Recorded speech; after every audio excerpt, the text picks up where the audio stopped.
Welcome back, another episode. Heartbreak has now marked the beginning and finish of the Cleaning Lady's third season. The Fox drama ended season 3 with the devastating death of Armin's wife, Nadia, just weeks after Armin died in a car crash, an inescapable consequence of star Dan Canto going away before the season began. In Tuesday's two-part season finale, Nadia was killed by cartel boss Ramona. Ironically, her death occurred just as she was about to emerge from under the cartel's control and live a new life elsewhere. In the first hour of the finale, Thony and Fiona helped Nadia escape the cartel and provided her with the means for a truly prosperous new beginning. Thony even told Jorge that Nadia was still alive, and Jorge consented to give Nadia the entire $40 million that she would have received from their joint venture had her death not been staged. Nadia drove out to an open field with Thony, her identity concealing blonde wig, a passport bearing the name Natalie Vasquez, and her significant fortune in tow, expecting to be picked up by a helicopter for her new life. With a tender embrace, Thony said to Nadia, "I'm glad you're free." Nadia answered, "I hope you can be free too someday." However, it turned out that Nadia wasn't riding in the helicopter that landed. Instead, after learning that Nadia was, in fact, still alive, Ramona got out of the helicopter. Nadia had given Ramona numerous opportunities to join the cartel, and consequently, Ramona's family, Ramona reminded Nadia. Nadia, however, retorted that after learning that Ramona was accountable for Armin's demise, she lost all interest in that life. "You weren't worthy of him. Or me," Nadia said to Ramona, to which the latter retorted, "At least you have the courage to say that to my face today." Nadia was yanked away from Thony as she tried to save her when Ramona plunged a knife into her stomach. To dispel any uncertainty regarding Nadia's actual demise, her corpse eventually turned up at Agent Russo's door. "Well, get her for us." Nadia begged Thony to get revenge on Ramona before she passed away. For Armin, and in the second hour, Thony succeeded in doing so with the assistance of the FBI,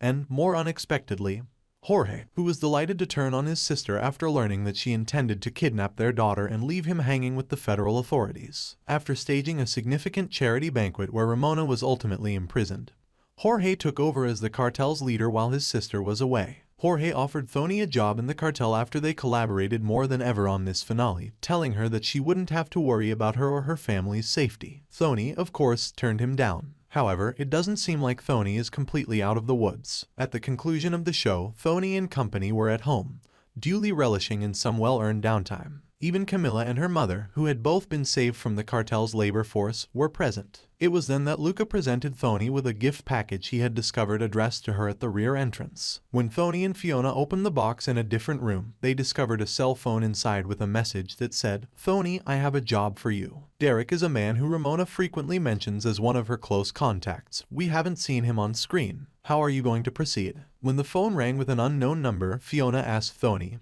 who put it back in its box. "Not this time," came the reply from Thony, shaking her head. For more videos, subscribe.